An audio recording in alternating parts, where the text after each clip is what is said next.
Hi students, this is Dheeraj Singh, PGT physical education. Previous video किसी कारणवश बंद हो गया था। मैंने आपको बता रहा था कि what are the types of movements, तो मैं फ्लैक्शन बता रहा था। फ्लैक्शन क्या है? Flexion it describes a bending movement that decreases the angle between a segment and its proximal segment. ठीक है, जैसे कि आप कोई भी चीज़, जैसे कि आप बाइसेप अगर अपना दिखा रहे हैं आप, ठीक है, तो उस चीज़ को अगर आप अंदर की तरफ, इनवर्ट डायरेक्शन में अंदर की तरफ अगर उसको आप खींचते हैं, ठीक है, तो वो कहलाता है आपका फ्लैक्शन। जैसे एग्जांपल क्या कह सकते हैं? Bending the elbow. ठीक है, एल्बो को अगर बेंड करेंगे अंदर की तरफ, तो वो चीज़ कहलाता है फ्लैक्शन। ठीक है, इसका जस्ट अपोजिट है आपका एक्सटेंशन। एक्सटेंशन क्या है? It is the opposite of flexion. मैंने बताया, describing a straightening movement that increases the angle between body parts. ये क्या है? वो अंदर की तरफ आ रहा था। एक्सटेंशन क्या है? बाहर की तरफ जाएगा आपका एल्बो। ठीक है, अप डाउन कर देंगे। ठीक है, वो कहलाता है आपका एक्सटेंशन। यह मूवमेंट के टाइप्स मैं बता रहा हूँ आपको। ठीक है, जैसे कि when a joint can move forward and backward such as the neck and trunk, extension refer to a movement it is the positive direction. For example क्या है? व्हेन स्टैंडिंग अप, अगर आप बैठकर खड़े होते हैं, द नीज आर एक्सटेंडेड। आपकी जो नीज सिकुड़ी रहती है, अंदर की तरफ रहती है, वो एक्सटेंड हो जाती है, वो एक्सटेंशन होगा। फ्लेक्शन में क्या था? आप खड़े हैं, बैठ जाइए, वो फ्लेक्शन का पोजीशन है या एग्जाम्पल है। ठीक है, उसी तरह है एबडक्शन, थर्ड है आपका movement.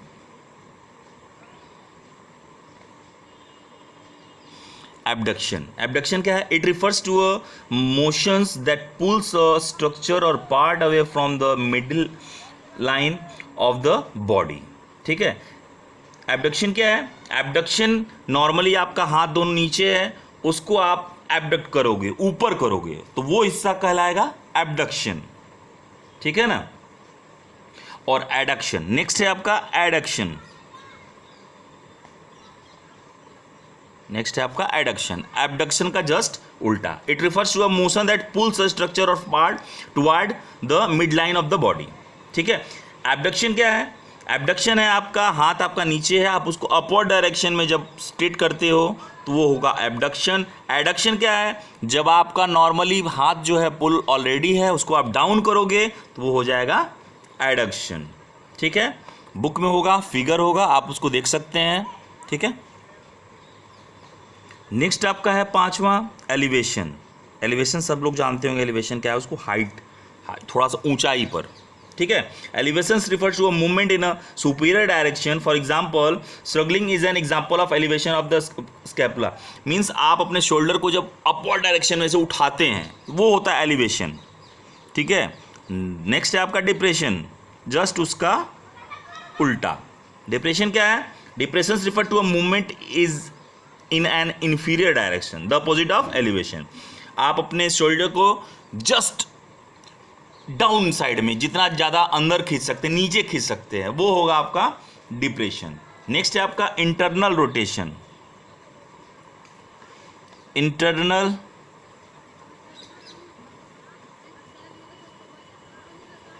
Internal rotation, internal rotation it refers to a rotation towards the axis of the body, towards the, मतलब एक अपने एक्सिस पर खड़े होकर रोटेट करना, वो कहलाता है आपका इंटरनल रोटेशन, जिसको मेडियल रोटेशन भी बोलते हैं। ठीक है, इसी तरह एक और है एक्सटर्नल। ये इंटरनल था, ये एक्सटर्नल रोटेशन है।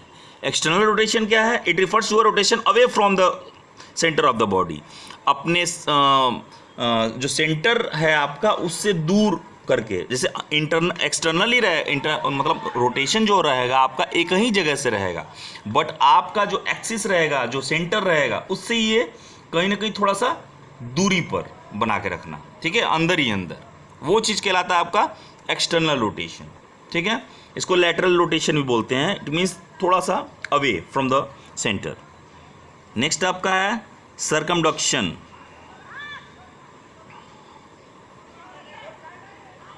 सर्कमडक्शन, सर्कमडक्शन क्या है? It refers to a conical, मतलब ओवरऑल जो मैंने अभी तक आपको मूवमेंट्स बताया, flexion, extension, abduction, adduction, elevation, तो ये सबका मिक्स होता है. It refers to a conical movement of a body part such as ball and socket joint or the eye. Circumflexion is a combination of flexion, extension, adduction and adduction. ठीक है, ये सब चीज़ों का एक मिक्स होता है ये. ठीक है, कभी इनर अंदर भी आता है आपका रोटेशन, कभी बाहर चला जाएगा ये चीज़. हाँ, ये सब चीज़ों का जो रोटेशन कहलाता है या मूवमेंट कहलाता है, ये सर्कमडक्शन कहलाता है. ठीक है, circumduction can be best performed at the ball and socket joints. आपका शोल्डर से जैसे रोटेशन करते हैं ना, कभी कभी एक्सरसाइज आप करते हैं, वार्मिंग अप करते होंगे, तो आपका जो बॉल एंड सॉकेट है आपका शोल्डर का, वो कहीं ना कहीं मूव करता है हर डायरेक्शन में. ठीक है, तो such as the hip and shoulder, but may also be performed by other parts of the body such as fingers, hands, feet and head. For example, circumflexion occurs when spinning the arm when performing a serve in a tennis or bowling a cricket ball. सही बात है. जैसे कि आप एक spinner होता है, spinner को आप देखते होंगे अपने हाथ को वो फास्ट बॉलर या एक मीडियम पेस बॉलर से थोड़ा सा डिफरेंस रहता है. क्यों? क्योंकि वो कहीं ना कहीं रोटेट करता है. बॉल जब करता है, एक स्पिनर को देखे होंगे आप, रिस्ट से रोटेट करेगा या शोल्डर से रोटेट कर. लेग स्पिनर नॉर्मली शोल्डर से रोटेट करते हैं और रिस्ट से करते हैं. ठीक है, तो ये जो कहलाता है आपका, कहलाता है क्या? सर्कमडक्शन. ठीक है, नेक्स्ट आपका है, wait a minute, pronation.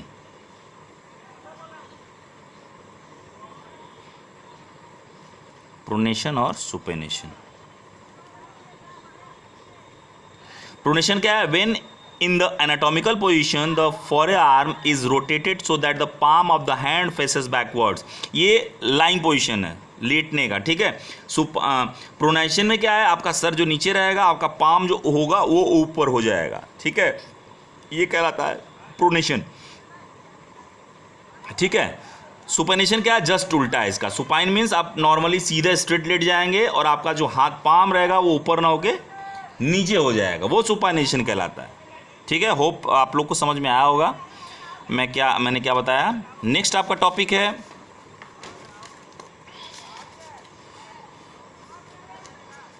Law of motion and its application in sports.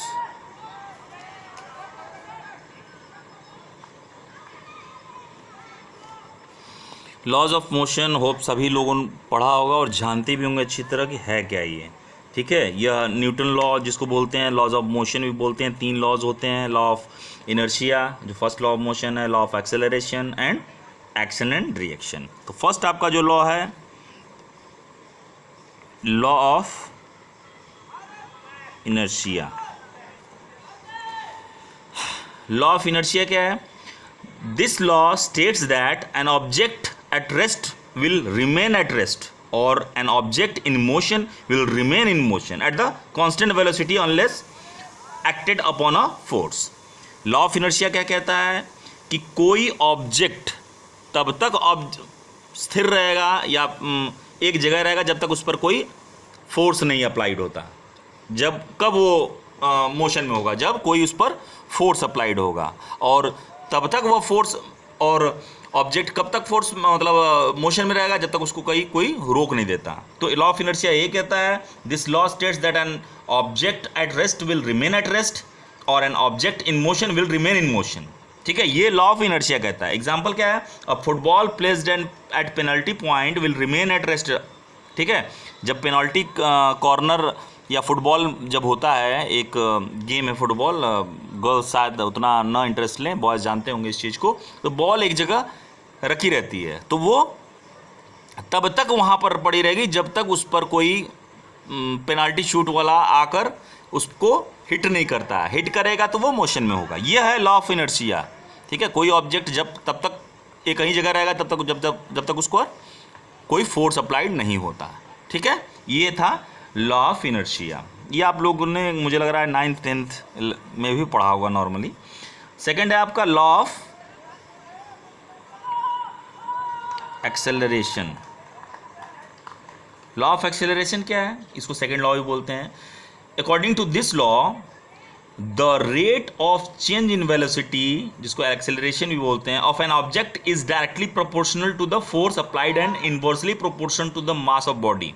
Acceleration मैंने एक फिजिकल वे में भी आपको बताया हुआ था, स्पीड में, क्लास 11th में स्पीड में एक चीज़ था एक्सेलरेशन। एक्सेलरेशन आप एग्जांपल दे सकते हैं, बाइक चलाते हैं एक्सेलरेटर होता है, 4 व्हीलर चला रहे हैं एक्सेलरेट, पैर से एक्सेलरेट करते हैं कि ताकि आपकी स्पीड बढ़ जाए, ठीक है। तो एक्सेलरेशन क्या है, एक्सेलरेशन वही चीज़ है कि कोई भी ऑब्जेक्ट को जितना आप एक्सेलरेट करेंगे वो उतनी ही उस पर फोर्स ज़्यादा अप्लाइड होगी, ठीक है ना, उसका मोशन उतना ही तेज होगा या कम होगा, ठीक है ना। उसका एग्जांपल एक है, volleyball player pushes the ball slowly for a drop where hits the ball hard for a smash.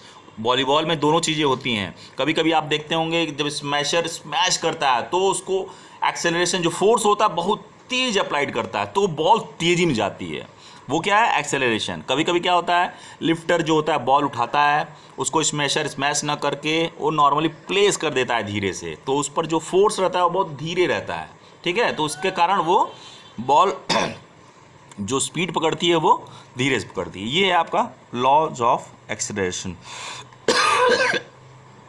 Sorry, wait a minute, sorry for interruption. तबीयत सही नहीं है, इस वजह से आप लोगों को क्लास नहीं ले पा रहा हूँ और पढ़ा भी नहीं पा रहा हूँ, उसके लिए सॉरी है।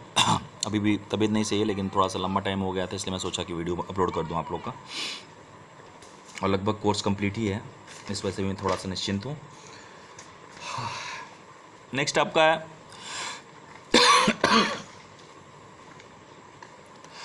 Law of action and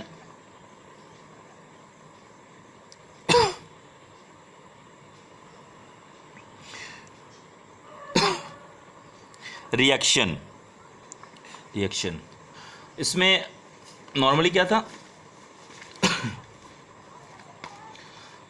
this law of motion states that for every action there is a equal and opposite reaction. जैसा आप एक्शन करेंगे, लॉ न्यूटन लॉ के हिसाब से this law of motion states that for every action there is a equal and opposite reaction. जितना आप action देंगे response में आपको बदले में उसको आपको उतना ही रिएक्शन मिलेगा ही मिलेगा। एग्जाम्पल क्या है, in swimming if player pushes the water backward in return he is pushed forward. Swimming होती है, देखते होंगे आप लोग कि जो स्विमर रहता है वो पानी को पीछे ढकेलता है, तो पीछे ढकेलता है वो क्या है, एक्शन हुआ। रिएक्शन क्या हुआ, वो आगे बढ़ता है।